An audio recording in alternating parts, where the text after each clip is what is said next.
ஸ்வர்லதா films வழங்கும் dream girl திரைப்படத்தின் இசை மற்றும் ட்ரெய்லர் வெளியீட்டு விழாவிற்கு வந்திருக்கும் அனைவரையும் அன்புடன் வரவேற்கிறோம். இந்த நிகழ்ச்சியின் சிறப்பு விருந்தினர்கள், பத்திரிகை மற்றும் ஊடக நண்பர்கள் அனைவரையும் ட்ரீம் கேர்ள் படக்குழு சார்பாக வருக வருக என அன்புடன் வரவேற்கிறோம். நன்றி. சாரை மீட் பண்ண உடனே அது ஒரு சென்னையில் தான் ஷூட் பண்ணணுன்னு பேசிகிட்டு இருந்தோம். அப்புறம் இதை ஊட்டியில் பிளான் பண்ணலாம் சார் அப்படின்னு சொல்லி அனுப்பிச்சார். ஒரு பார்க்குக்கு போய் ஒயிட் ஷாட்ஸ் லேண்ட்ஸ்கேப்ஸ் எடுத்துகிட்டு வா, ப்ளஸ் 2 பேர் நடக்கிற மாதிரி மட்டும் ஃபோன்லேயே எடுத்துகிட்டு எனக்கு அனுப்பிச்சி விடுன்னு சொன்னார். ஸோ நெக்ஸ்ட் டே காலையில் போய் ஷூட் பண்ணி ஃபோன்லேயே எடுத்து சார் கண்பறதுக்கு முன்னாடியே சார் சொன்னார், சொல்லாமல் நம்ம ஊட்டியில் தான் ஷூட் பண்ணுறோன்னு சொன்னார். ரொம்ப சந்தோஷமாக இருந்தது. ஸோ அங்கே போனதுனால நல்ல கிளைமேட்ஸ், கலர்ஸ், இந்த மாதிரியான விஷயங்கள் ரொம்ப அருமையாக இருந்தது. ஒரு சின்ன டீமாக போய் சூப்பராக பண்ணோம். So thank you so much sir. Thanks for the wonderful opportunity and thank you all. என் பேர் பிரபு சாஸ்தா. அரவிந்த் அப்படின்ற ஒரு கேரக்டர் பண்ணியிருக்கேன் ட்ரீம் கேர்ள் படத்தில். எனக்கு இந்த ஆப்பர்ச்சுனிட்டி தந்த பாரதி சார் ரொம்ப நன்றி. ஃபர்ஸ்ட் ஆஃப் ஆல் வந்தவங்க எல்லாருக்கும் நன்றி. நர்வஸாக இருக்குது சார். வணக்கம் சார். வணக்கம் சார். சாரோட மைண்டில் ஒரு வேர்ல்டு க்ரியேட் ஆகி அந்த வேர்ல்டில் நானும் ஒரு பார்ட்டாக இருக்கேன். சார் ரொம்ப அன்பானவர். அவர் பேசுகிற மொழியே அன்பு தான். நெகட்டிவாக எதுவும் பேச மாட்டார். அவர் படமும் அந்த அளவுக்கு பாசிட்டிவாக இருக்கும் அவரோட thought process. And Solomon sir என்னை இந்த படத்துக்கு அவர் தான் காஸ்ட் பண்ணார். ஸோ அவர் ஒரு சினிமாட்டோகிராஃபி கௌதம் மேனன் அப்படின்னு சொல்லலாம். அந்த மாதிரி ஒரு லவ் லாங்குவேஜ் இருக்கும் அவரோட விஷுவல்ஸில். அவர் ஒரு கலர் ஒன்று சூஸ் பண்ணி அதை போட்டுட்டு நிற்க வச்சார் அப்படின்னா அது ஒரு மாதிரி ரொம்ப நல்லாயிருக்கும். அண்டு மணிவண்ணன் சார் எனக்கு ரொம்ப பிடிக்கும். அவர் அடிக்கடி ஞாபகப்படுத்துறது நம்ம ஹேமந்த் அண்ணா. அவரோட ரைட்டிங்லாம் அந்த மாதிரி ஒரு பஞ்ச் இருக்கும். ஸோ அவர் பேசிக்காக எனக்கு நல்லா எழுதியிருந்தார். அவர் எனக்கு எழுதுனது மொத்தமாகவே ஹேமந்த் அண்ணா தான். அவரோட ஒர்க்கும் எனக்கு ரொம்ப பிடிச்சிருந்தது.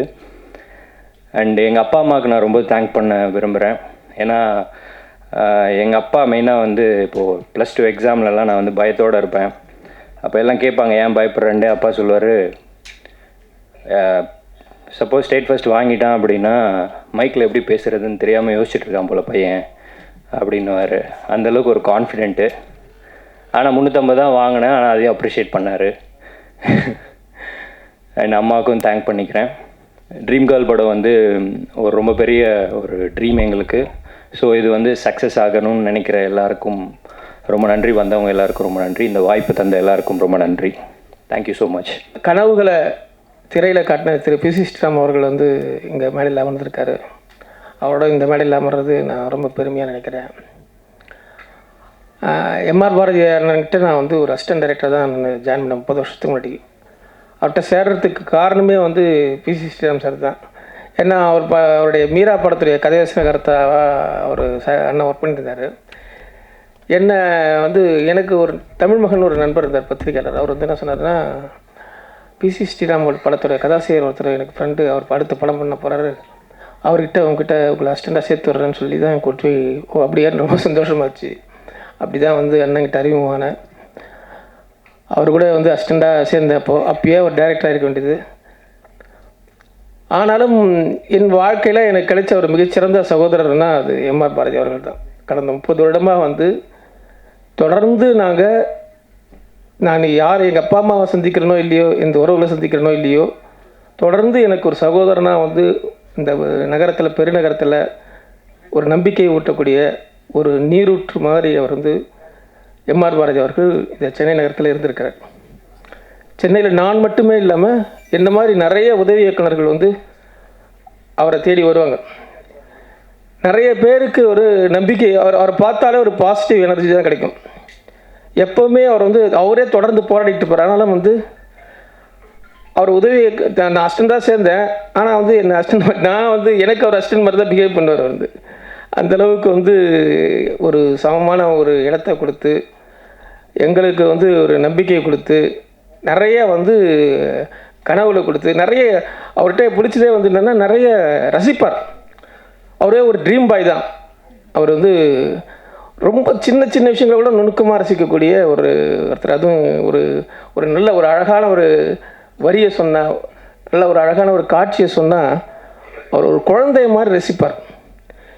எனக்கு தெரிஞ்ச சென்னை நகரத்தில் இந்த மாதிரி வந்து ஒரு பெருநகரத்தில் எந்திரத்தனமாக இருக்கிற மனிதர்கள் மத்தியில் இன்னும் உயிர்ப்போடு இருக்கிறது வந்து அவருடைய அந்த ரசனை தான்.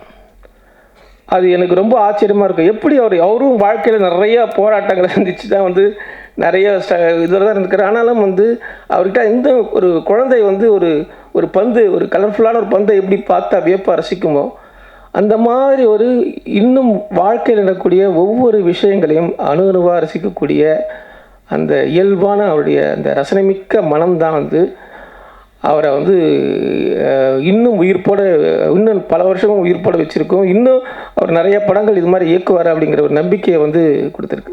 இங்கே நாங்கள் வந்திருக்க எல்லாருமே வந்து அவருடைய அந்த அன்புக்காகவும் அவருடைய அந்த ரசனைக்காகவும் வந்து கட்டுப்பட்டவங்க தான். இங்கே மேடையில் வந்து தமிழ்நாட்டின் வந்து மிக முக்கியமான தமிழ்நாட்டின் அடையாளம்னு சொல்லக்கூடிய திரு மருது அவர்கள் வந்திருக்காரு. அவரும் ஒரு ட்ரீம் பாய் தான். அவரும் வந்து அவர் கூட கொஞ்சம் பேசினாலே வந்து நிறையா வந்து டெக்னாலஜிஸ் சம்மந்தமாக நிறையா வந்து கொட்டுவார். அவருடைய நானும் அவரும் கிட்டத்தட்ட ஒரு 15 வருடங்களுக்கு முன்னாடி ராமேஸ்வரத்தில் திரு தங்கப்பச்சான் அவருடைய ஒரு லொக்கேஷன் பார்க்குறதுக்காக போயிருக்கும்போது அப்பவும் இதே மாதிரி தான் டெக்னாலஜிக்கும் ஆர்ட்டுக்குமான அப்பயே அவர் நிறைய விஷயங்கள் சொன்னார். இதெல்லாம் இந்த ஃப்யூச்சரில் இது மாதிரிலாம் நடக்கும் அப்படி அவர் அன்றைக்கி சொன்னதெல்லாம் இன்றைக்கி நடந்துகிட்டு இருக்குது அப்படிங்கிறது ஒரு ஆச்சரியமான விஷயம். காலத்தை முன்கூட்டி கடித்து இன்றைக்கி ஏஐ அப்படின்றது என்ன இன்ஃப்ளூயன்ஸ் பண்ணும் அப்படிங்கிறதெல்லாம் முன்னாடியே வந்து அவர் அன்றைக்கே சொன்னது. எனக்கு அதெல்லாம் வந்து அன்றைக்கி நாங்கள் பேசின இரவு முழுக்க பேசினது எதுவுமே எனக்கு மறக்கலை.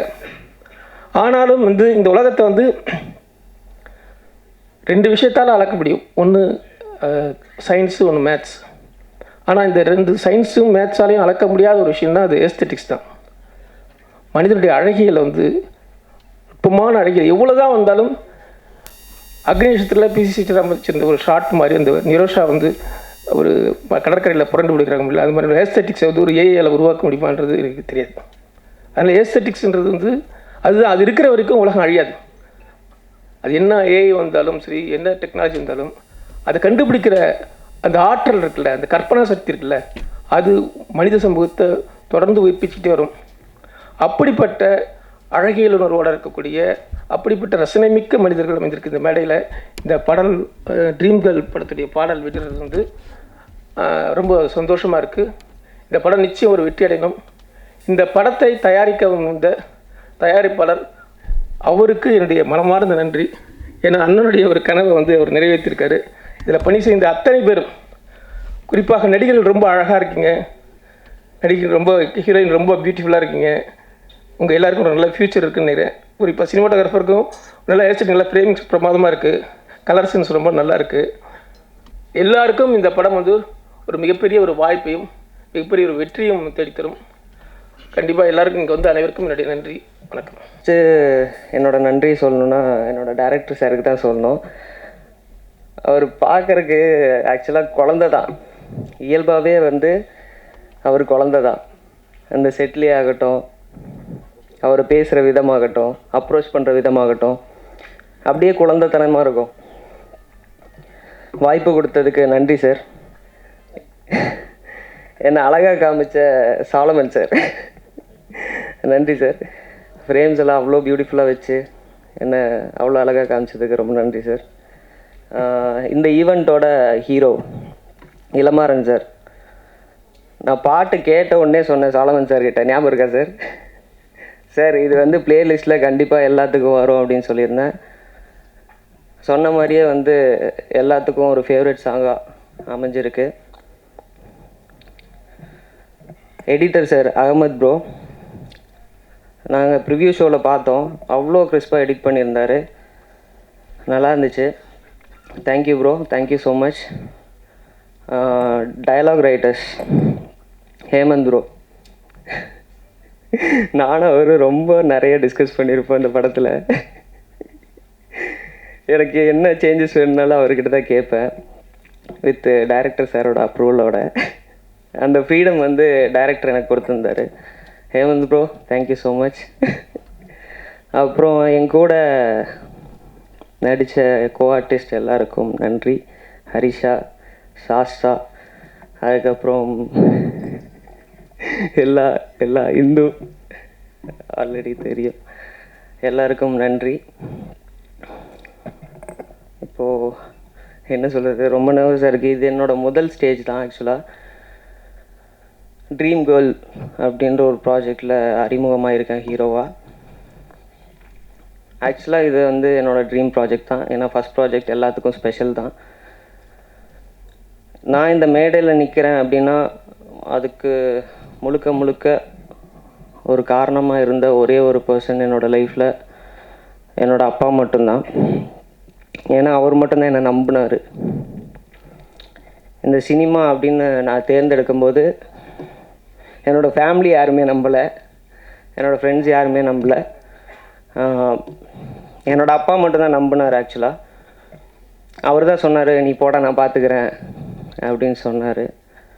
அப்பா இப்போது என் கூட இல்லை, ஸ்டில் மேலேருந்து பார்த்துட்ருப்பாருன்னு நினைக்கிறேன். அடுத்தது என்னோடய அம்மா. அவங்க என்றைக்குமே வந்து என்கிட்ட எதுவுமே எதிர்பார்த்தது கிடையாது இப்போ வரைக்குமே. நான் எவ்வளோ சம்பாதிக்கிறேன் என்ன ஏது அப்படின்லாம் எதுவுமே கேட்டுக்கவே மாட்டாங்க. எந்த ஒரு கமிட்மெண்ட்டுமே நான் எடுத்துக்கிட்டது இல்லை. இப்போ என்னோடய லைஃப்பில் அவங்களோட லைஃப்பில் யார் முக்கியம்னு பார்த்தா நான் மட்டும்தான். அம்மா வந்திருக்காங்க. சார் அம்மாவை கூப்பிட்டுக்கலாமா ஸ்டேஜில் ஒரே ஒரு டைம்? மேலே மட்டும் பார்த்து அழகுபடுத்திக்கிட்டோம். இந்த ஆப்பர்ச்சுனிட்டி மிஸ் பண்ண விரும்பலை. தேங்க்யூ. மீண்டும் நல்லவே நல் வேண்டும். மகாகவி பாரதியோட வரிகளோட உங்கள் வந்திருக்க எல்லாருக்கும் இனிய காலை வணக்கம். பாரதி ரொம்ப ஸ்பெஷலான ஒரு மனிதர் எங்கள் எல்லாருக்குமே. அவர் ஒரு பல வருடங்களுக்கு முன்னாடி ஒரு கதை வச்சுருக்கணும், வாங்க ஒர்க் பண்ணுங்க சொல்லி. அப்போ நாங்கள் யாருமே வந்து டேரக்டர்ஸ் ஆகலை. லிங்குசாமி, பாலா சக்திவேல், நான், பிருந்தா சாரதி எல்லாருமே கூட்டிகிட்டு போய் கதை பேசாமல் எல்லாருக்குமே நல்லா சமைச்சு போட்டு ஜாலியாக இருங்க, சந்தோஷமாக இருங்க, கதையெல்லாம் அப்புறம் பேசிக்கலாம்னு சொல்லி சேலையூரில் ஒரு பெரிய ஒரு ரெசார்ட்ஸ் மாதிரி ஒரு இடத்துல எங்களை வந்து கூட்டிகிட்டு போய் கதை பேசுகிறது படம் பண்ணுறது எவ்வளோ ஈஸியாக அப்படின்னு சொல்லி எங்களை வந்து கூல் பண்ணி தான் வந்து வேலையை ஆரம்பித்தார். பாரதியனுக்கு வந்து மாம்பழத்தோட வீடு இருக்குது, அசோக்புரர் வீடு இருக்குது, ஈசிஆர் வீடு இருக்குது, நிறைய சொத்து வச்சுருக்கிறாரு.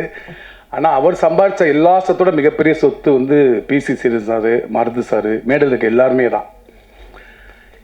நான் கேட்டேன், நேற்று என்னென்ன 9 மணிக்கு விற்கிறீங்க, யாருன்னு வருவாங்க, ஏன்னு 9 மணிக்கு விற்கிறீங்க கேட்டேன். என் மேலே அக்கறை இருக்கிறவங்க வருவாங்கடா அப்படின்னாங்க. அப்படி அவர் மேலே அக்கறை இருந்து வந்த எல்லாருக்குமே இந்த சமயத்தில் பெரிய ஒரு வணக்கத்தை தெரிவிச்சுக்கிறோம். அஜயன் பாலா சொன்ன மாதிரி ரொம்ப ரசனக்காரர் அவர். எங்களுக்கு ஆண்டன் சக்காவாகட்டும், அப்புறம் வந்து சிங்கி சாஹிப் மாத்தவ், அகிர குர்சோவா எல்லாரையும் அறிமுகப்படுத்தி இவங்கெல்லாம் இருக்கிறாங்களா சினிமாவுக்குள்ளே, இதுதான் சினிமாவான்னு சொல்லி எங்களை மாதிரி ஆட்களுக்கு கிராமத்தில் இருந்த எல்லாருக்குமே வந்து உலக சினிமாவை அறிமுகப்படுத்தி ரொம்ப ஒரு ரசனையான ஒரு ஆள். ஏதாவது கவிதையை சொன்னால் உடனே 500 ரூபா கொடுப்பார். ஞாபகம் இருக்கானே? ஆமாம். எல்லா நகையும் விற்ற பிறகு நகைகள் போடாத சமூகத்திற்கு மதத்திற்கு மாறி இருக்கிற அக்கான்னு அழுதுகிட்டு 1000 ரூபா கொடுத்தாரு.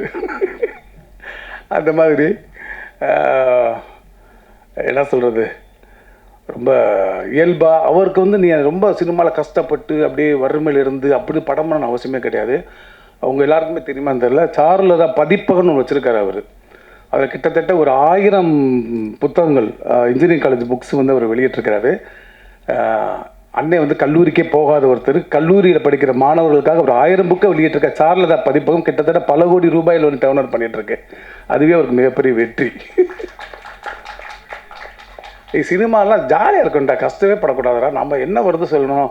நான் அடிக்கடி கேட்குறப்ப சொல்லுவார், உலகத்துக்காக நீ எதையுமே மாற்றிக்காத, நீ செய், அதை உலகம் ஏற்றுக்கும். ரொம்ப ஜாலியாக இருப்பார். எதுவுமே வந்து அந்த ஒரு அடிப்படையில் தான் ட்ரீம்களை உருவாக்கி இருக்கிறாரு, பார்த்தாலே தெரியுது. என்கிட்ட ஒரு நாள் பேசினார் ஈவினிங், இப்படி ஒரு கதை இருக்குடா, ட்ரீம்கள் இருக்குடா, ஷூட்டிங் போனோம் அப்படின்னாரு.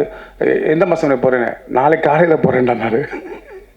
ஒரு வரி கதையோட ஒரு நம்பிக்கையோட கிளம்பி போய் இன்றைக்கி உங்கள் முன்னாடி அழகான ஒரு ட்ரீம்கள் ரொம்ப ஒரு சக்ஸஸ்ஃபுல் படமாக வந்திருக்குது. நான் சில ஃபுட்டேஜ்லாம் பார்த்தேன், ரொம்ப யூத்ஃபுல்லாக இருந்திருக்குது. அண்ணன் வந்து எல்லாருமே நீண்ட கால நண்பன்னாரு. அவர் வந்து இப்போ பீட்டா குழந்தைகளுக்கும் கதை வச்சிருக்கிறாரு, எடுப்பாருன்னு நான் சொல்லிக்கிறேன். அவருக்கு என்னுடைய வாழ்த்துக்கள். நன்றி, வணக்கம். இந்த ஸ்டேஜில் ஷேர் பண்ணுறதே எனக்கு ரொம்ப ஒரு ப்ரெஸ்டீஜாக ஃபீல் ஆகுது. ஏன்னா பிசி ஸ்ரீராம் சார் வந்திருக்காரு. அவர் எவ்வளோ பெரிய லெஜெண்டுன்னு எல்லாருக்குமே தெரியும் சினிமா இண்டஸ்ட்ரியில். அவர் கூட ஒரு ஸ்டேஜ் ஷேர் பண்ணுறது எனக்கு ரொம்ப ஹாப்பியாக ஃபீல் ஆகுது. தேங்க்யூ ஸோ மச் சார், நீங்கள் இந்த ஈவெண்ட்டுக்கு வந்ததுக்கு. அண்ட் இங்கே வந்திருக்க வசந்த பாலன் டைரக்டர் சார் எல்லாருக்குமே ரொம்ப நன்றி. அண்ட் எனக்கு இந்த மூவியில் கேஸ்ட் பண்ணது சாலமன் சார் தான். சார் தான் ஃபஸ்ட்டு எனக்கு கால் பண்ணிவிட்டு இந்த மாதிரி ஒரு ப்ராஜெக்ட் இருக்கா ஹரிஷா, நீங்கள் வந்து பாருங்கள் ஆஃபீஸ்ன்னு சொல்லி. அப்போ தான் ஃபர்ஸ்ட் டைம் நான் பாரதி சாரை மீட் பண்ணேன். அண்ட் பாரதி சார் பார்த்தோன்னே ஓகே எனக்கு ஃபிக்ஸ் ஆகிடுச்சு, நீங்கள் தான் வந்து என்னோடய ட்ரீம் கேர்ள் அப்படின்னு சொல்லிட்டு ப்ராஜெக்ட் ஸ்டார்ட் பண்ணோம். அண்ட் லைக் 20-25 டேஸில் ஷூட் பண்ணோம். அண்ட் இப்போது அவுட்புட் பார்க்கும்போது ரொம்ப ஹாப்பியாக இருக்குது. பிகாஸ் ஒரு ஃப்ரேம்ஸும் அவ்வளோ அழகாக இருக்குது. சாலமன் சார், நீங்கள் you done a great job. Like thank you so much. நாங்கள் இவ்வளோ அழகாக இருக்கும்னு சொல்லி எங்களுக்கு இப்போ தான் தெரியுது ஸ்க்ரீனில் பார்க்கும்போது. அண்ட் ஹேமந்த் சார் எல்லாருக்கும் ரொம்ப தேங்க்ஸ் இந்த ப்ராஜெக்டில் ஒர்க் பண்ணதுக்கு. அண்ட் லைக் எங்க கூட ஒர்க் பண்ண artist like Prabhu and Jeeva எல்லாருக்குமே ஒரு பெரிய தேங்க்ஸ். லைக் ஒரு ஃபேமிலி மாதிரி தான் ஒரு 15-20 டேஸ் இருந்துச்சு. ரொம்ப ஜாலியாக ஷூட் போச்சு. அண்ட் கரெக்டாக 6 ஆகிடுச்சுன்னா பேக்கப் பண்ணிடுவார் சார். ஸோ அது வந்து எல்லா ஆக்டர்ஸ்க்கும் ரொம்ப ஹாப்பியாக இருக்கும். And then thank you so much. இவங்க எல்லாமே இந்த செட்டில் அவங்க வந்தாலே அவ்வளோ கலகலன்னு இருக்கும், அவ்வளோ ஜாலியாக இருக்கும். And like thank you so much for like I am so pleasure to have a screen space with you. Thank you and thank you so much. பத்திரிகை ஊடக நண்பர்கள், பாரதி சாருடைய ஃப்ரெண்ட்ஸ், உங்கள் எல்லாருக்கும் என்னுடைய வணக்கம். பத்திரிகை துறையிலிருந்து அந்த நாற்காலியிலிருந்து இந்த நாற்காலிக்கு வந்து உட்கார்ந்திருப்பவர் தான் எம்ஆர் பாரதி. 92 நான் சென்னைக்கு வந்தேன். வந்து 2 அல்லது 3 நாளையே பாரதி சாரை நான் வந்து ஏவிஎம் ஸ்டுடியோவுக்கு பக்கத்தில் பார்த்தேன். நான் வந்தோடனே எனக்கு உதவி இயக்குனராக வேலை செய்கிறதுக்காக அங்கங்கே அலைஞ்சி ஒரு 10-20 முயற்சிகள் தோல்வி அடைஞ்சிருக்கும்போது அவர் ஒரு நாள் வந்து ஒரு பத்திரிகை தொடங்கியிருக்கோம், அதில் வந்து சில பேட்டி கட்டுரைகள் எடுத்து தாங்கன்னு கேட்டார். பேசும் பொம்மை என்ற ஒரு படம் பத்திரிகை, அது அசோகன், அந்த பாக்கெட் நாவல் அசோகன் அவங்க நடத்தினது. அதில் அவர் எடிட்டர். அதுக்கு முன்னாடியே அவர் பத்திரிகை துறையில் நீண்ட நாளாக பணியாற்றியவர். அதுக்கு முன்னாடியே வந்து பிசி சாருடைய மீரா படத்தினுடைய கதாசிரியர். இருந்தாலும் அவர் அப்போ வந்து வாய்ப்பு இல்லை என்பதற்காக சோர்ந்தில்லை, அதுக்கு மற்ற வேலைகள் செய்வார். அவருடைய வாழ்க்கை வந்து எனக்கு ரொம்ப இன்ஸ்பிரேஷனான ஒரு வாழ்க்கை என்று நான் பல முறை சொல்லியிருக்கேன், நினச்சிப்பேன். ஒரு வாய்ப்பு இல்லை என்பதற்காக நாம் வந்து தேங்கி நிற்க வேண்டிய அவசியம் இல்லை. அவருக்கு சினிமா வாய்ப்பு இல்லை மீரா படத்துக்கு பிறகு, அதற்காக அவர் தயங்கவே இல்லை, பத்திரிகையாளராக வேலை செய்தார். அதற்கு பிறகு வந்து தொலைக்காட்சி தொடரில் போய், தொலைக்காட்சி தொடர் கூட அல்ல, தொலைக்காட்சியினுடைய நீங்களும் ஜெயிக்கலாம் அப்படின்னு வந்து வெற்றி பெற்ற மனிதர்களை பேட்டி எடுத்து, ஒரு பெரிய பிஸ்னஸில் இருக்கிறவங்கள அவங்க வந்து அவங்களுடைய எக்ஸ்பீரியன்ஸஸ்லாம் வந்து பேட்டி எடுத்து அதை ஒரு நிகழ்ச்சியாக பண்ணிட்டு இருந்தார். அந்த நிகழ்ச்சியில் நான் உதவி இயக்குனர். உடனே இவரும் அஜயன் பாலாவும் நான் போனதுக்கு பிறகோ அல்லது அவர் போனதுக்கு பிறகோ, அவர் தான் ஃபஸ்ட்டு. அதில் வந்து அவர் உதவி இயக்குனர். நாங்கள் பல ஊர்களுக்கு போவோம். அவர்கள் எல்லாமே வந்து ஒரு விளம்பர படம் கூட எடுக்காத ஒரு தொழில் நிறுவனம், பெரிய நிறுவனம் நடத்திட்டு இருப்பாங்க. அவர்களை பேட்டி எடுப்போம். அவர்களுடைய கடையோ அல்லது நிறுவனத்தினுடைய சில ப்ராடக்ட்ஸையோ பேட்டி எடுக்கும்போதே ஷூட் பண்ணி அதை ஒரு விளம்பர படமாக எடுத்து அவர்களுடைய பேட்டியும் கலந்து ஒரு மிக மலிவான விலையில் ஒரு 20,000 50,000 அந்த மாரி லெவலில் வந்து அதை பேட்டியாக வெளியிடுவார். அது ஒரு 1/2 மணி நேரம் ராஜ் டிவியில் வந்தால் எங்களுக்கு ஒரு 5,000 3,000 அவ்வளோதான் லாபம் கிடைக்கும். அதில் எங்களுக்கு ஒரு சின்ன சம்பளம் கொடுப்பாரு. அப்படி அந்த வேலையை செஞ்சார். அதற்கு பிறகு அவங்களுடைய மனைவி ஒரு புத்தகம் எழுதி கொடுத்தாங்க. அவங்க ஒரு இன்ஜினியரிங் காலேஜினுடைய ப்ரொஃபஸர். அந்த புத்தகத்தை வெளியிட்டார். அந்த ஒரு புத்தகத்தை எடுத்துக்கொண்டு நாங்கள் வந்து சென்னையில் இருக்கிற எல்லா இன்ஜினியரிங் காலேஜுக்கும் போயிருக்கோம். 2 வீலர் வச்சுக்கிட்டு ஒரு 10-20 இன்ஜினியரிங் காலேஜஸ்க்கு நல்ல வெயிலில் வேர்க்க போயிட்டு திரும்பி அங்கே இருக்கிற அது வந்து அந்த புத்தகத்தை பாடத்திட்டத்தில் வந்து ரெக்கமெண்ட் பண்ணுறதுக்கு அங்கே இருக்கிற ப்ரொஃபஸர்ஸ்க்கு அந்த புத்தகத்தை கொடுத்துட்டு வருவார் போய். அப்படி அந்த புத்தகத்தை அவர்கள் படித்து மாணவர்களுக்கு இன்ட்ரடியூஸ் பண்ணும். ஒரே ஒரு புத்தகம். அதுக்கு பிறகு ஒரு காலேஜ்லேயும் சேர்ந்து 30-35 காலேஜில் அது பாடத்திட்டத்துக்குள்ளார சப்டெக், அதாவது ஒரு நான் டீட்டெயில் மாதிரி அவங்க வந்து சப்போர்ட்டிவான டெக்ஸ்ட் புக்காக அது பயன்படுத்தப்பட்டது. அந்த புத்தகத்துக்கு பிறகு இன்ஜினியரிங் காலேஜினுடைய ப்ரொஃபஸர்ஸ்கிட்ட கான்டாக்ட் எடுத்து அதன் மூலமாக 4-5 புத்தகம் வெளியிட்டார். இன்றைக்கு நந்தா பெரியசாமி சொன்னதை போல் 1000 புத்தகத்துக்கு மேலே சாருலதா பப்ளிகேஷன்ஸில் புத்தகம் வெளியிட்டிருக்காரு. அது இந்தியாவில் இருக்கிற அனைத்து இன்ஜினியரிங் காலேஜ் ஸ்டூடெண்ட்ஸுக்கும் MBA ஸ்டூடெண்ட்ஸுக்கும் பாடத்திட்டத்தில் வைக்கிற அளவுக்கு அது முக்கியமான ஒரு பதிப்பகமாக இன்றைக்கு வளர்ந்துருக்கு. அந்த பதிப்பகத்தினுடைய பெயர் சாருலதா பப்ளிகேஷன்ஸ். சென்னைக்கு வந்து முதல் 2 நாள் மீட் பண்ணோம் இல்லையா, அன்னைக்கு அவரோட பேசிகிட்டு இருக்கும்போது உங்களுக்கு பிடித்த படங்கள் என்னன்னு கேட்டார். நான் 3ஆம் பிறை அப்படின்னு சொன்னேன். அப்படின்னோடனே அந்த ஒரு வார்த்தையை அவரோட நான் இணக்கம் கொள்வதற்கு அவருக்கு ரொம்ப போதுமானதாக இருந்தது. அப்போ அவர் உடனே சில படங்கள் பற்றி பேச ஆரம்பித்தார். அன்னைக்கு அவர் பேசின படங்கள் தான் சாருலதா. சாருலதா படத்தெல்லாம் நான் பார்த்ததில்லை, குரோசாவாவுடைய படங்கள் பார்த்ததில்லை. நான் பார்த்து வளர்ந்தது எல்லாமே மண் வாசனை, முதல் மரியாதை, மௌனராகம், நாயகன், உதிரி பூக்கள், இந்த போன்ற படங்கள். கும்பகோணத்துலேருந்து வரும்போது நான் பார்த்த படங்கள் நல்ல தரமான படங்கள். அப்படி பார்த்த படங்கள் மற்ற கமர்ஷியல் படங்கள், முரட்டுக்காலை போன்ற படங்களோ அல்லது சகலாவளவன் போன்ற இந்த படங்கள் தான் பார்த்து வந்திருக்கேன். சென்னைக்கு வந்ததுக்கு பிறகு இவர் போன்ற நண்பர்களை சந்திக்கும் போது தான் அவர் முதல்ல குரோசாவா என்ற வார்த்தையை என் காதில் ஓதியவர் பாரதி தான். அதற்கு பிறகு சென்னை ஃபிலிம் சொசைட்டியில் போய் நாசர் சார்ட்ட நான் அசிஸ்டண்ட்டாக சேர்ந்தேன். அவங்க என்னை சென்னை ஃபிலிம் சொசைட்டியில் சார் சேர்த்து விட்டார். அதுக்கு பிறகு பார்த்த படங்கள் தான் இந்த மாதிரி படங்கள்லாம். ஆகவே அவர் நல்ல ரசனை உள்ளவர். கவிதை, நாவல், சிறுகதை இது போன்ற ஒரு இலக்கிய பின்புலம் உள்ள தரமான கதைகளை அப்பயே சொல்வார். அவருக்காக நான், லிங்குசாமி, பாலாஜி சக்திவேல், நந்தா பெரியசாமி போன்றவர்கள்லாம் போய் ஒரு கதை, ஐயா என்ற ஒரு கதை, அந்த கதையை நாங்கள் பேசினோம். அது படமாக எடுப்பதற்காக நெப்போலியன் அப்போ நல்ல பீக்கில் இருந்த டைம். அப்போ அந்த டயத்தில் அந்த கதையை பண்ணுற வேண்டியது ஒரு அப்பா பையன் கதை. அது பண்ண முடியாமல் போச்சு. ஆனால் அதற்காகவும் ஒரு சோர்வில் தொடர்ந்து போராடுவார். வெவ்வேறு வேலைகள் செய்தார். ஆனால் 32 வருடங்கள், என்ன 92, அதில் ஒரு 8 வருஷம், இதில் ஒரு 24, 32 வருஷம் கழித்து மறுபடியும் அவர் தன்னுடைய விட்ட கனவை அழியாத கோலங்கள் 2 என்ற ஒரு படமாக அவர் எடுத்தார். ரொம்ப அற்புதமாக எடுத்திருந்தார். எனக்கு ரொம்ப ஆச்சரியமாக இருந்தது. இவ்வளவு சிம்பிளான ஒரு ஃபில்ம் மேக்கிங், ரொம்ப அழகான ஒரு படத்தை பார்த்து மிரண்டு போகிற அளவுக்கு ஒரு விஷுவல்ஸு ரொம்ப தரமாக எடுத்திருந்தாங்க. அழியாத, அதில் நாசர், ரேவதி, அர்ச்சனா இந்த மேலே வச்சு ரொம்ப அருமையான ஒரு கதை. அதே போல் இந்த ட்ரீம் கேர்ள் இந்த படத்தை ஒரு 15 நாளைக்கு முன்னாடி, 20 நாளைக்கு முன்னாடி அதை போட்டு காமிச்சாங்க இதே தேட்டரில். படம் ரொம்ப நல்லா வந்திருக்கு. சிம்பிளாக எடுக்கப்பட்ட அழகான ஒரு காதல் கதை. ஒவ்வொரு மனிதனுக்குள்ளும் இருக்கிற அந்த ஒரு ட்ரீம் தான் கதையே.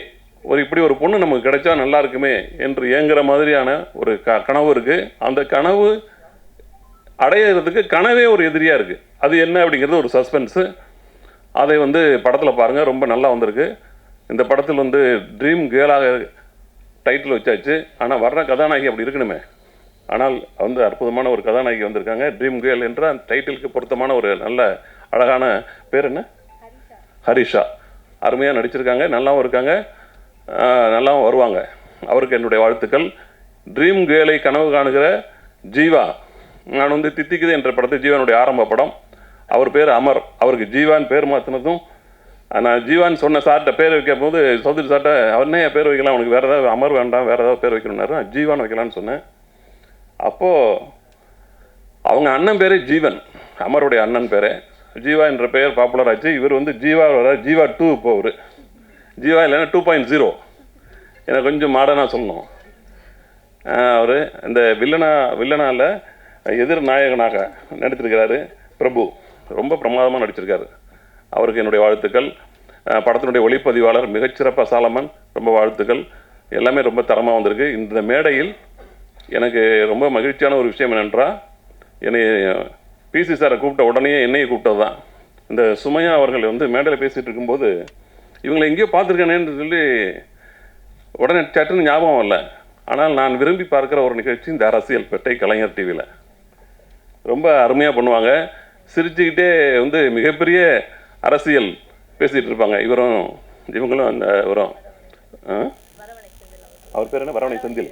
ரொம்ப அற்புதமான ஒரு நிகழ்ச்சி அரசியல் பேட்டை. அவங்க பிசி சார் வந்த உடனே கூப்பிட்டதுனால அவருக்கு அருகில் அமர்கிற ஒரு வாய்ப்பு கிடைத்தது. சினிமாவினுடைய அவரை வந்து நான் வந்து பேட்டி எடுக்கிறதுக்கு போனேன்னு சொன்னேன் இல்லையா, 92ல் பிசி சாரை போய் பேசும் படம் என்ற பத்திரிகையில், பேசும் படம் அல்ல ஃபிலிமாலயா, இந்த அருள் செல்வன் கூட வந்திருக்காருங்க. ஆமாம், இந்த சித்ராமணி, வணக்கம். இவர்களோடலாம் நானும் வேலை செஞ்சுருக்கேன் என்பது எனக்கு மகிழ்ச்சி. கிளாமர் கிருஷ்ணமூர்த்தி அவர்களுடைய மகன் சத்யா, சரவணன், இவங்க எல்லாருமே வந்து அப்போ என்னோட பணியாற்றியவர்கள் தான். எல்லாருமே தெரியும், ஒவ்வொருத்தரை பேசணும் டைம் ஆகிடும். கணேஷ், அந்த காலகட்டத்தில் பிசி சாரை போய் பேட்டி எடுத்துகிட்டு வாங்கன்ட்டாங்க. பிசியை போய் நான் பேட்டி எடுப்பதுக்கு என்ன கேள்வி கேட்குறது எனக்கு புரியல. இப்போ நியூ ஃபிலிமாலயா அந்த பத்திரிகையில் வல்லவன் சார் வந்து ஆசிரியர். சரி போகுன்ட்டு போனேன். போகிற வரைக்குமே ஒரு கொஸ்டினுமே தோணலை. நான் பார்த்துருக்கேன், மௌனராகம் பார்த்துருக்கேன், நாயகன் பார்த்துருக்கேன். என்ன கேள்வி கேட்குறது, இப்போ ஒளிப்பதிவாளர்கிட்ட போய் என்ன கேள்வி கேட்குறது, எனக்கு இன்னும் உதவி இயக்குனராகவும் சேரல, நான் ஒன்றுமே தெரியல. நான் வந்து சென்னையில் சினிமா பார்த்துருக்கேன் கொஞ்சோண்டு, கும்பகோணத்தில், அவ்வளோதான். சில சிறுகதைகளும் சில கவிதைகளும் எழுதியிருக்கேன். போய் அவர்கிட்ட போய் ஒரே ஒரு கேள்வி தான் கேட்டேன். போகிறதுக்குள்ளே ஒரு புத்திசாலித்தனமான ஒரு ஐடியா வந்தது. சார், இப்போ உலகம் அறியப்பட்டிருக்கிற ஒரு பெயர் வந்து பிசி ஸ்ரீராம். இந்த பிசி ஸ்ரீராமும் உருவாவதற்கு நீங்கள் நடந்த பயணத்தை பற்றி சொல்லுங்கள் சார் அப்படின்னு ஒரு கேள்வி கேட்டேன். பிசி ஸ்ரீராமாக உருவான கதை அப்படிங்கிற டைட்டிலில் அந்த பேட்டி இருக்கும். அவர் அப்போ ஒரு அற்புதமான ஒரு விஷயம் சொன்னார். அதுதான் அந்த பேட்டியை ஹிட் ஆச்சு. அவங்க சித்தி வந்து ஒரு எழுத்தாளர், மொழிபெயர்ப்பு சிறுகதைகளெல்லாம் வந்து இந்திய மொழி சிறுகதைகளெல்லாம் வந்து மொழிபெயர்க்கிறவங்க. ஆமாம், சரஸ்வதி ராமநாத். இவர் சின்ன பையனாக இருக்கும்போது அவங்கள சரஸ்வதி ராமநாத் அவங்க வந்து வீட்டில் இருக்கும்போது ஹாலில் வந்து அவரை தேடி வருகிற எழுத்தாளர்கள்லாம் பேசிகிட்டு இருப்பாங்க. அதையெல்லாம் நான் கவனிச்சிட்டு இருப்பேன். உலக சிறுகதைகள், இந்திய சிறுகதைகள்லாம் பற்றி பேசிகிட்டு இருப்பாங்க. ஒரு முறை வந்து அவர்கள் வந்து ஜே கிருஷ்ணமூர்த்தியினுடைய உரைக்கு அடையாறு நடக்கும்போது என்னை கூட்டிகிட்டு போனாங்க. அங்கே அவர் பேசுனதில் ஒரு வாசகம் எனக்கு ரொம்ப பிடிச்சிருந்தது. அந்த வாசகம் வேறொன்றும் அல்ல, உன் கண்களால் உலகை பார் என்று அந்த வாசகம் என்னை ரொம்ப கவர்ந்தது. இதுவரை உலகத்தில் எல்லாமே மரம்னு சொல்லுவான், மலைன்னு சொல்லுவாங்க. அவன் பார்வையில் அந்த மலையை பார்த்துருப்பான், மரத்தை பார்த்துருப்பான். ஆனால் அந்த அனுபவத்தை, இந்த மரத்தை நீ பார்க்கும்போது அது ஒரு அனுபவமாக மாறுகிறது, மலையை நீ பார்க்கும்போது அனுபவம். அந்த வார்த்தை எனக்கு ரொம்ப பிடிச்சிருந்தது. நான் அதற்கு முன்னாடி ஸ்டில் கேமரா வச்சு நிறைய படம் எடுத்திருக்கேன். ஆனால் இந்த வார்த்தையை கேட்டதற்கு பிறகு நான் பார்த்த மரம் வேறு, நான் பார்த்த மலை வேறு, அதை படம் எடுக்க ஆரம்பித்தேன். அது புதுசாக இருக்குன்னு சொல்லி எல்லாருமே பாராட்டினாங்க. அதுதான் பிசி ஸ்ரீராமாக உருவாவதற்கான ஒரு தொடக்கம் அப்படின்னு சொல்லி ஒரு அற்புதமான ஒரு விஷயத்தை சொல்லியிருந்தார். அந்த விஷயத்தை எழுதினோடனே நிறைய வேலை கொடுத்தார் வல்லபன். நீ வந்து பேட்டி எடுக்கிறதுக்கு தகுதியான ஆள் தான் அப்படின்ட்டு அந்த நினைவு இப்போ வந்தது. அதே போல் மருது சார் வந்து என்னோட தேவதை, என்னோட இல்லை அவரோட நான் வேலை செஞ்சேன். நான் வந்து உதவி இயக்குனர். தேவதை என்ற படத்தில், நாசர் இயக்கிய படத்தில் ஒவ்வொரு முறையும் அவரை சந்திக்கும் போது நாம் ஒரு வகுப்புக்கு போயிட்டு வர்ற மாதிரி உலக சினிமா, உலக ஓவிய உலகம், உலக இசை உலகம், உலக இலக்கிய உலகம், அனைத்து கார்ட்டூன், முக்கியமாக என்ன கார்ட்டூனுங்கிற கார்ட்டூனும் கண்டுவேன். அவ்வளவை பற்றியும் பாடமாக தினம் சொல்லிகிட்டே இருப்பார். எங்களையெல்லாம் உருவாக்கியதில் அவருடைய, அதாவது என்னை போல ஒரு நூற்றுக்கணக்கான பேர் இண்டஸ்ட்ரியில் இருக்கிற பல பேரை உருவாக்கியதில் மருது சாருக்கு பங்கு உண்டு. அவர்கள் இடையில் நான் உட்கார்ந்து இருப்பதற்கு நான் மாபெரும் மகிழ்ச்சி அடைகிறேன். இந்த படம் ரொம்ப அற்புதமான ஒரு கனவு உங்களுக்குள்ள விதைக்கக்கூடிய ஒரு அழகான படம். கனவை அடைவதில் வெற்றி பெற்ற பாரதி எடுத்திருக்கிறார். அவருக்கும் அவருடைய டீமுக்கும் வந்திருக்கிறவங்க அனைவருக்கும் வாழ்த்துக்கள், மகிழ்ச்சி, நன்றி. எம்ஆர் பாரதி மிக முக்கியமான ஒரு அற்புதமான மனிதர். நிறைய பேர் சொன்னாங்க. ஒரு நல்ல இந்த ரேக்ஸ் ரிச்சஸ்ன்ற ஸ்டோரி வந்து அவருக்கு நல்ல பொருத்தமானது. லிட்ரலாக ஒரு காய்கறி லாயில் தான் வந்தார் சென்னைக்கு. கடுமையான உழைப்பு, அன்பு, அது எல்லோரும் சொன்ன மாதிரி உற்சாகமான நபர். எனக்கும் காசு கொடுத்துருக்காரு சார். டைரக்டர் சொன்னார், எனக்கு நிறைய நல்ல நல்ல ஐடியாலாம் சொன்னார், நிறைய காசு கொடுப்பாரு. நிறைய ஒரு அன்பானவர். அதே போல் ஒரு சினிமாவை ஒரு எளிய முறையில் சுருக்கமாக ஒரு மக்களுக்கு கொண்டு போய் சேர்க்கணும் அப்படின்றதில் ரொம்ப ஆர்வமான இருக்கிறார். அந்த வகையில் எங்களுக்கும் அவருக்குமா நெருக்கம். அவர் கிராண்ட் ஃபில்ம் பண்ணுறதுன்ற விட ஒரு லோ பட்ஜெட்டில் மீனிங்ஃபுல்லான சினிமா பண்ணணும் அப்படின்ற ஒரு மிகுந்த அக்கறை கொண்டார் அவர். அவர் வீட்டில் எந்நேரமும் நண்பர்கள் உட்காந்துருப்பாங்க, கதை பேசிகிட்டே இருப்பாங்க. எல்லா விதமான சினிமாக்களுக்கும் அங்கே இடம் உண்டு. அங்கே தான் நிறைய நண்பர்களை நான் பார்த்தேன். நிறைய நண்பர்களை பேசக்கூடிய வாய்ப்பும் கிடைச்சது. அவர் தொடர்ந்து இயங்குறதுல எங்களுமான நாட்கள் ரொம்ப மகிழ்ச்சி. நாங்களாம் சொல்கிற விஷயம் அதுதான். நீங்கள் கிராண்ட் ஃபிலிம்காக யோசித்து வாய்ப்புகளை இழக்காதீங்க, நல்ல படங்களை சின்ன படங்களை கூட தொடர்ந்து பண்ணுங்கன்னு சொன்னோம். அதுக்கான ஒரு நல்ல ஒரு எக்ஸாம்பிள் எம்ஆர் பாரதி அவர்கள். அவரோட அழியாத குளங்கள் படத்தில் நான் சப்டைட்டில் பண்ணுறதுக்கான வாய்ப்பு கொடுத்தாரு. அவர் கூட நீர்ந்த நேரம் செலவழிக்கக்கூடிய வாய்ப்பு கிடச்சிது. அப்போவும் நான் அவரை பார்த்த ஒரு தொடர்ந்து வாசிக்கக்கூடியவர். நண்பர்கள் சொன்ன மாதிரி, அதாவது ஒரு தமிழ் சினிமாவுக்குள்ளே இருந்து எப்படி வேலை செய்கிறது அப்படின்றதுக்கு பல உதாரணங்கள் இருக்குது. அதில் இவர் ஒரு உதாரணம். நிறைய பேர் வெவ்வேறு விதமான வகையில் வெற்றி அடைஞ்சிருப்பாங்க. இவர் தனக்குன்னு ஒரு மெத்தட் உருவாக்கி கல்லூரி வாசலில் போய் பேப்பர் விரித்து போட்டு புத்தகங்களை விற்று அப்படி கடும் உழைப்பு, எந்த லெவல் எல்லா இடங்களிலும் உற்சாகமாக ஆனால் அவர் எப்போவுமே உற்சாகமாக இருப்பார். எந்த விஷயத்தை நான் நாங்கள் டாக்குமெண்ட்ரி ஃபில்ம் மேக்கர் அப்படின்றனாலையோ அல்லது சமூகத்தை ஒரு அக்கறையோடு பார்க்குற ஆளாக இருக்கிறனால என்பது பல சமயம் நான் கடுமையாக விமர்சனம் நாங்கள் பண்ணுறப்பெல்லாம் அவர் அமுதன் பேசாதீங்க அப்படின்னு சொல்லி ரொம்ப அவர் இல்லை கொஞ்சம் பாசிட்டிவாக யோசிங்கன்னு சொல்லி எப்போயுமே ரொம்ப பாசிட்டிவாக யோசிக்கக்கூடியவர். அவரோட வெற்றி நல்ல செய்தி நான் நினைக்கிறேன். இது மாதிரியாக நம்பிக்கையோடு இருக்கிற, கடுமையாக உழைக்கிற, தனக்குன்னு ஒரு உத்திகளை உருவாக்கி கொள்கிற ஒரு நபகனாக இருந்து அவர் வெற்றி அடைகிறதுன்றது ரொம்ப நல்லது. தமிழ் சினிமாவுக்கும் நல்லது. நிறைய இயக்குநர்களுக்கும் அவர் நல்ல உற்சாகமாகவும் இருப்பார், நல்ல உதாரணமாகவும் இருப்பார்ன்றதில் எனக்கு ரொம்ப மகிழ்ச்சி. இங்கே வந்திருக்கிற எல்லோருக்கும் நன்றி. நாங்கள்லாம் பள்ளிக்கூடத்தில் படிக்கிறப்ப அக்னி நட்சத்திரம் 15 தடவை பார்த்தோம் சைக்கிளில் போய். அந்த ஒளிப்பதில் இங்கே இருக்கார். அவரோட மேடையில் அமர்ந்திருக்கிறது மிகுந்த மகிழ்ச்சி.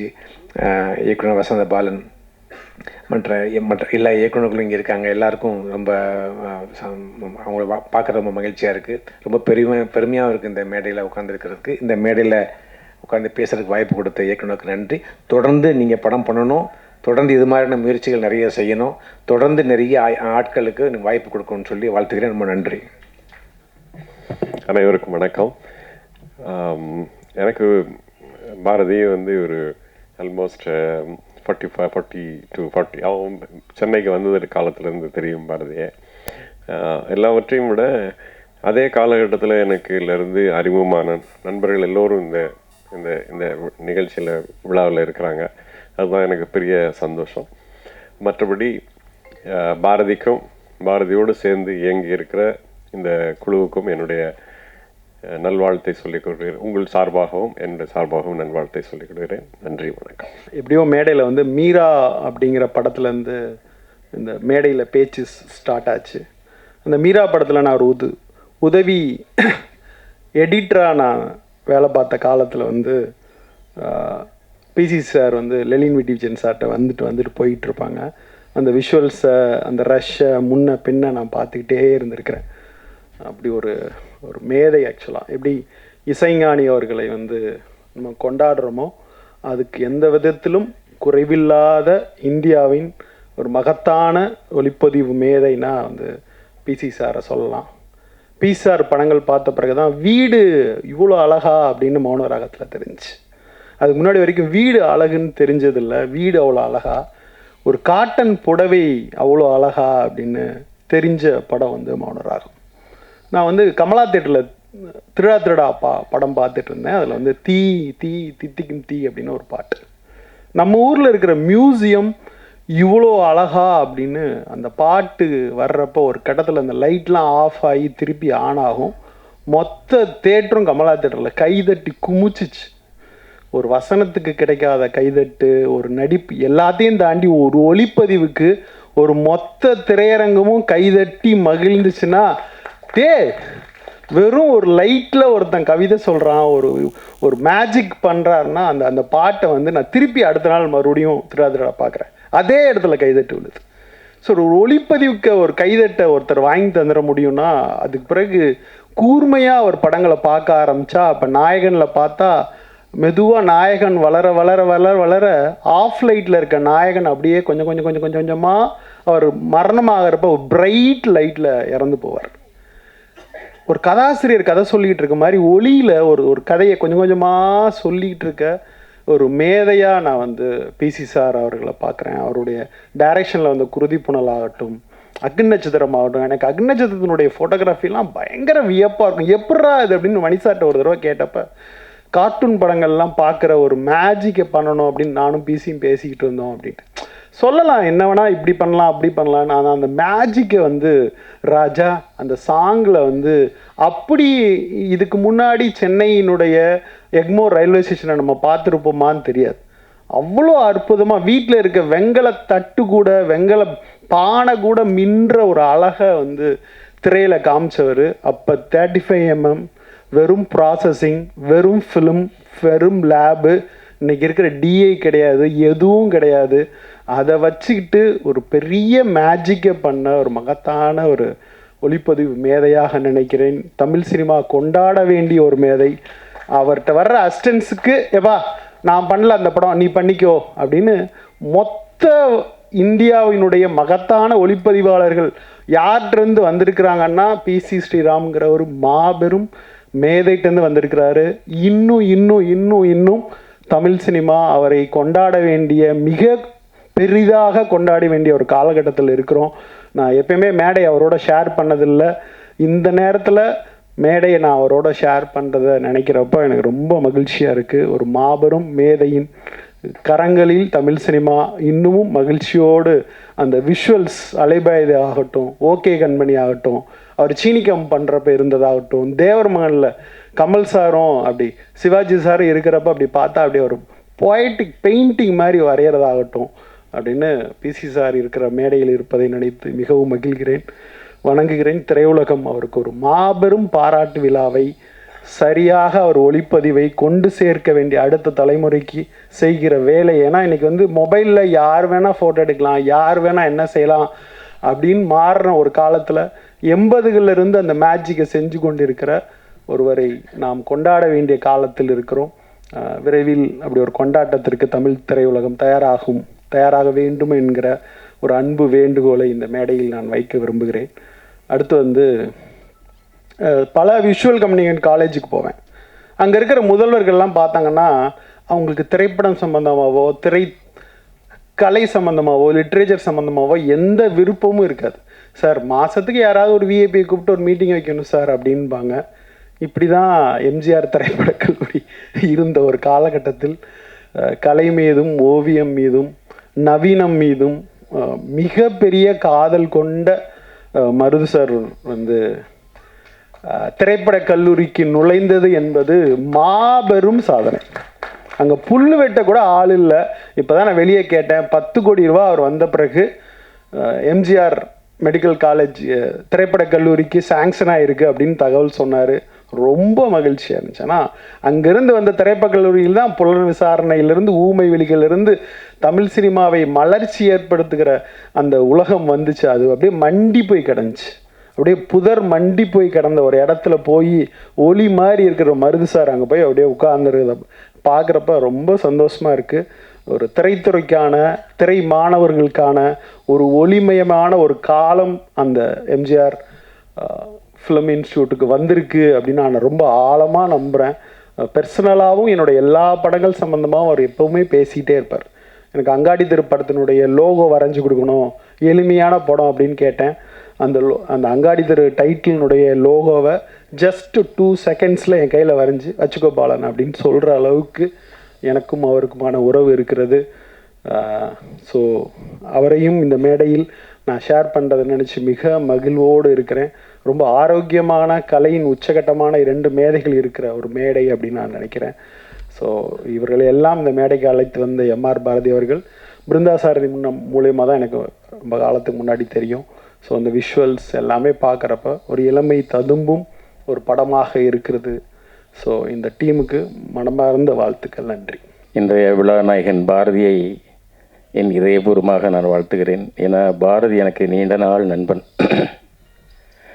பாரதி வந்து நான் காலேஜில் டிசைனராக வேலை செஞ்ச காலத்தில் நான் நிறைய படங்களுக்கு டிசைனராக ஓவியராக என்னோடய கரியர் சினிமாவில் விடுத ஆரம்பிச்சது. வேலி இல்லா மாமரம் அப்படின்ற ஒரு படத்தில் நான் டிசைனராக வேலை செஞ்சேன். பாரதி அந்த படத்தினுடைய அசோசியேட் டைரக்டர்.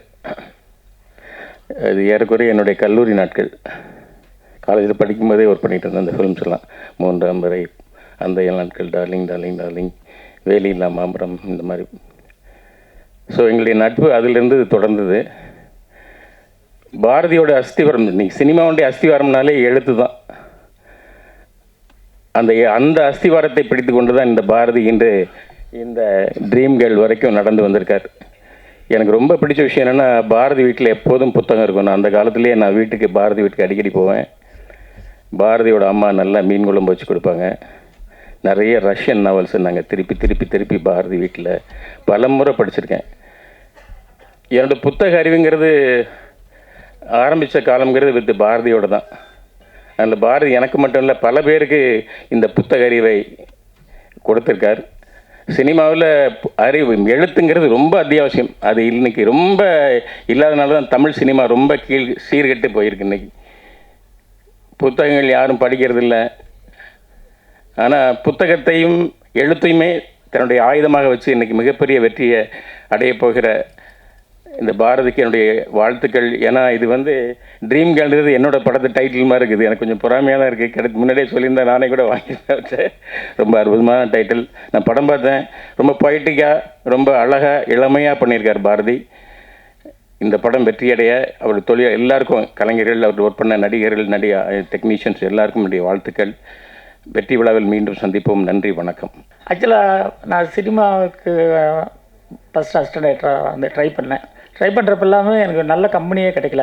ஃபஸ்ட்டு வேலி இல்லா மாமரம், நூலர்ந்த பட்டம், காவேரி கரைநிலை, இந்த மாதிரி சின்ன உப்பா படம்னு சொல்லுவாங்க. இப்போ அந்த மாதிரி படங்கள் தான் கிடச்சிது.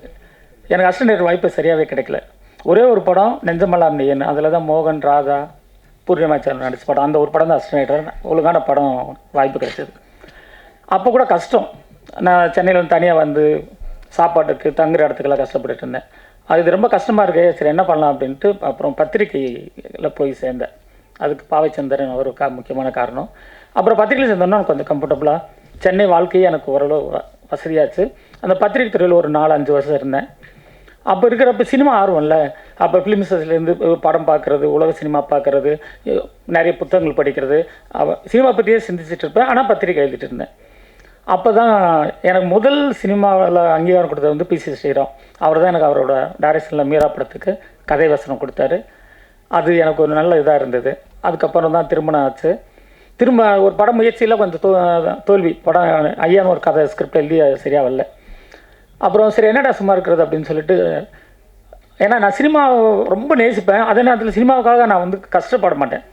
சரி அடுத்த வேலை செய்யலான்ட்டு ராஜ் டிவியில் நிகழ்ச்சி தயாரிப்பாளராக மாதிரி நிறைய நிகழ்ச்சிக்கு பண்ணேன். அதில் நிறைய பணமும் விளம்பர படம் எடுக்கிற வாய்ப்பும் கிடைச்சது. அப்போ என் லைஃப் ரொம்ப கம்ஃபர்டபுள் ஆச்சு. ஏன்னா அப்போ எனக்கு 2 பசங்க, ஃபேமிலியை நல்லா பார்த்துக்கிற முடிஞ்சிச்சு. சரி அப்புறம் இன்னும் ஸ்டடியாக அதில் கூட என்னென்னா ஒவ்வொரு விளம்பர படம் இருக்கிறது, நிகழ்ச்சி பண்ணுறதுல கொஞ்சம் ஸ்ட்ரெயின் இருந்தது. அதுக்கப்புறம் கல்லூரிக்கு புத்தகம் போட ஆரம்பித்தேன். இக்னோன்னு சொல்லிட்டு அது ஒரு வாய்ப்பு அமைஞ்சது. ஒரு சார் சொன்னார், இந்திரா காந்தி ஓப்பன் யூனிவர்சிட்டி, அது வந்து என்னென்னா எம்பிஏ படிப்பாங்க இந்தியா முழுக்க ஒரே சிலபஸில். அதுக்கு வந்து நான் கொஸ்டின் பேப்பர் போட்டு, கொஸ்டின் அண்ட் ஆன்சர் சின்னதாக புக்கு 40 ரூபாய்க்கு குட்டி புக்கு போட்டு சவுத் இந்தியா முழுக்க அந்த இது நடக்கிற கல்லூரியில் அந்த வகுப்பு நடக்கிற இடத்துல போய் வெளியே வச்சு விற்று அது பயங்கர வெற்றி அடைய பார்த்தோம். செம சக்ஸஸ் ஆச்சு. இந்தியா முழுக்க அந்த புக்கு போச்சு. அதுக்கப்புறம் இன்ஜினியரிங் புக்கு போட்டேன். இந்த 26 வருஷமாக சார்லதா பப்ளிகேஷன் நடத்துகிறேன். ரொம்ப சக்ஸஸ்ஃபுல்லாக கம்ஃபர்டபுளாக இருக்கேன். ஆனால் சினிமா நான் தரத்துட்டே இருக்கும்ல. அப்போ அர்ச்சனா வந்து எனக்கு ரொம்ப ஃப்ரெண்டு. நாங்கள் 2 பேரும் எப்போ நாங்கள் 2 பேர் பேசுனாலும் சினிமா பற்றி பேசுவோம். சினிமா பேசிகிட்டே இருப்போம். நைட்டு 11 மணி 12 1 மணி அவ்வளோ சினிமா பேசுவோம். அப்போ தான் சரி அவங்களுக்கு தோணுச்சு. நான் ஒரு கதை சொன்னேன், இப்படி ஒரு பண்ணலான்னொன்னே அந்த அழியாத குழம்பு 2 வந்து அர்ச்சனா தயாரித்தாங்க. அவங்க என்ன டேரக்ட் ஆக்கி பார்க்கணுன்ட்டு. ஆனால் அவங்க எங்கேயோ பணத்தை பாரோ பண்ணி கடன் வாங்கி பண்ணலான்னு திட்டம் போடுறப்ப நான் பயந்துட்டேன். ஐயோ நம்மளால் அவங்க எதை கஷ்டப்படக்கூடாதுன்னு. சரி ரேவதி அப்போ ஃப்ரெண்டு, ரேவதி டேரக்டரை போடு, உனக்கு சேஃபு, நீ நினைக்கிற இந்த கதையும் நடிக்கலாம், ரேவதி டேரக்டரை போட்டுரு அப்படின்னு சொன்னேன். ஆனால் அவங்க உறுதியாக இல்லைடா அது நீ தான் ஃபீல் பண்ண, ஒன்றால் தான் ஃபீல் பண்ணி எடுக்க முடியும் அப்படின்னு சொல்லி, சரி முடிஞ்ச வரைக்கும் சிக்கனமாக எப்படி எடுக்கணும்னு பிளான் பண்ணி அது 12 நாளில் அந்த படத்தை எடுத்து முடித்தேன். சின்ன பட்ஜெட்டில் தான். அந்த படம் ஓரளவு ஒரு நல்ல எனக்கு பேர் இப்போ கூட யூடியூப்பில் இருக்குது. 2 மில்லியனுக்கு மேலே அந்த படம் பார்த்துருக்காங்க, நல்ல ரிவ்யூ போட்டிருக்காங்க, அதில் சந்தோஷம். அப்புறம் என்னென்ன சும்மா இருக்க முடியல, சும்மா அடுத்து படம் பண்ணணும். அப்புறம் என்ன பண்ணேன், சரி படம் பண்ணலாம், இந்த ட்ரீம்களுக்கு ஒரு 4 சீன் எடுத்து பார்ப்போம் ஒரு பார்க்கில் அப்படின்னு சொல்லிட்டு சாலமனை கூப்பிட்டு ஒரு 4 சீன் இங்கே எடுக்கலாம்னா, அவன் என்ன சொன்னான், அவன் ஊட்டி சார் அந்த 4 சீன் ஊட்டியில் போய் எடுக்கலாம் சார். செம்மொழி பூங்காவில் வந்து அவன் கேட்டால் 30,000 படம் கேட்டான். இந்த 30,000 ஊட்டியில் போய் எடுத்துலான்னு சொன்னான். 4 சீன் எடுக்கலான்னு தான் போனேன். அப்படியே ஒரு பிளான் பண்ணி அங்கே ஒரு 16 நாளில் அந்த படத்தை எடுத்து முடித்தேன். அப்போ அந்த ஸ்கிரிப்டுக்கு கூட எனக்கு ரொம்ப சப்போர்ட் இருந்தது வந்து ஹேமந்த். நைட்டு இதெல்லாம் இது எடுக்கலான்டாம்னா காலையில் சீன் எழுதி கொடுப்போம். அப்படி அழகாக வந்து அந்த படத்தை சிம்பிளாக எடுத்து முடித்தேன். எனக்கு சந்தோஷம். அப்புறம் இந்த நேரத்தில் நான் சொல்லிக்கிறது என்னென்னா, சினிமாவுக்காக கஷ்டப்படுறவங்கள நிறைய பேர் படுறாங்க, அது எனக்கு பிடிக்காது. பிரேக் பண்ணுங்க. அமெரிக்காவில் எப்படின்னா ஒரு பையன் நல்லா படிக்கலன்னா 1 வருஷம் பிரேக் பண்ணி விட்டுருவாங்க. அந்த 1 வருஷம் பிரேக் பண்ணி சுற்றுறதுல அடுத்து அவனுக்கு சினிமா அவனுக்கு இன்ட்ரெஸ்ட் வந்துடும். நீங்கள் சினிமா வாய்ப்பு கிடைக்கலன்னா என்ன பண்ணணும்னா அதை கட் பண்ணிட்டு போயிருங்க. நான் நிறைய பத்திரிக்கையில் இருந்து நிறைய வேலை பார்த்துருக்கேன். ஆனால் சினிமா எனக்குள்ளே இருந்துகிட்டே இருக்குது. இப்போ என்னால் நினச்சதை இப்போ அடுத்த படமும் கூட எடுத்து முடிச்சிருக்கேன், சைக்கிள் கேப்புன்னு. அதுக்கு அடுத்த படத்துக்கு எனக்கு ஷூட்டிங் ரெடியாக இருக்கேன். ஸோ அதனால் எப்போ வேணாலும் எடுக்க முடியும். நீங்கள் நம்பணும். இப்போ நான் 40 வருஷமாக ட்ரை பண்ணேன். ஆனால் இப்போ என்னால் கண்டினியூஸாக படம் எடுக்க வாய்ப்பு எனக்கு உருவாயிருக்கு. அது முக்கியம் என்னென்னா, சின்ன பட்ஜெட்டில் எடுக்கிறது எப்படின்றது தான் ரொம்ப இம்பார்ட்டண்ட். அந்த பிளானிங் எனக்கெல்லாம் ஒன்றுமே இல்லை. இப்போ 4 சீன் எடுக்க போனேன், அந்த படத்தை எடுத்திருந்தேன்னா ஒரு ஐடியா தான். அப்புறம் என்னென்னா சிக்கனமாக எப்படி எடுக்கிறதுன்றதை பற்றி எனக்கு நிறைய ஐடியா இருக்குது. நான் அப்படி தான் எடுப்பேன் எப்பயுமே. செலவு இல்லாமல் அது பிளான் பண்ணலாம், அது ஸ்கிரிப்ட் தான். அந்த ஐடியா தான் ரொம்ப முக்கியம். நிறைய செலவு பண்ண வேண்டாம். ஏன்னா கொஞ்சமாக செலவு பண்ணால் ஒருவேளை படம் இதாகட்டு கூட பாதிப்பு வராது. அதுதான் நான் சொல்கிறேன். இவ்வளோதான் சுருக்கம்னு நினைக்கிறேன். போதும். தேங்க்யூ. இருக்கவங்க எல்லாம் என் நண்பர்கள், வெகு நாள் என் நண்பர்கள். என்ன சந்தோஷமாக இருக்குன்னா, எனக்கு பாரதியை பற்றி இவ்வளோ பேர் புகழ்ந்து பேசும்பொழுது எனக்கு ரியலாகவே ரொம்ப ஒரு மயிர்க்கு உச்சரியமாக இருக்குது. எங்கள் நட்பு ரொம்ப வருஷம் நட்பு. அது பல கதைகள் சொல்லலாம் அந்த நட்பில். பாரதி கல்யாணத்துக்கு நான் தான் இது பண்ணேன், ரிஜிஸ்டர் ஃபஸ்ட் டைம் நான் ஆடியோ ஃபங்க்ஷனே இதுதான் ஃபஸ்ட் டைம் வரேன். பல மீட்டிங்க்கு வந்திருக்கேன் நான் அது ஒடுங்க. ஆனால் ஆடியோ லான்ச்சுன்னு பாரதி கூப்பிட்ட உடனே, பாரதிக்கு நான் என்றைக்குமே நோ சொல்ல முடியாதுல்ல. ஆனால் ரொம்ப சந்தோஷம். இவ்வளோ பேர் வந்து பாரதியோடைய குணங்களையும் அவருடைய இதை பற்றி பேசும்போது எல்லாரும் ஒரே கருத்தோடு பேசிச்சு. அதில் வந்து அவர் உயர்ந்து நிற்கிறாரு பாரதி. அதான் உண்மை. அடுத்த பெரிய பட்ஜெட்டில் பண்ண வேணாம் பாரதி. 500 கோடி 400 கோடிலாம் ஜோக் பண்ணியிருந்தேன், அதெல்லாம் பண்ணாதீங்க. இந்த படம் நல்லா வரணுன்றது தான் எனக்கு ஆசை. நல்ல இயக்குனராக வந்துட்டிங்கன்னா அப்புறம் உங்கள் பல கதைகள் வச்சுருக்கீங்க. அன்றைக்கி கூட ஒரு கதை சொன்னோம். ஒரு கதையை நான் சும்மா அவர் சொல்லி விட்டேன். அவர் கதை திரைக்கதை எழுதிட்டார். அது இன்ட்ரெஸ்டிங்காக பண்ணியிருப்பாருன்னு என்ன தெரியும். ஆனால் அது வந்து ரெகுலராக கிடையாது. அது பாருங்கள். அது அடுத்தது தான் எடுக்க போகிறீங்க.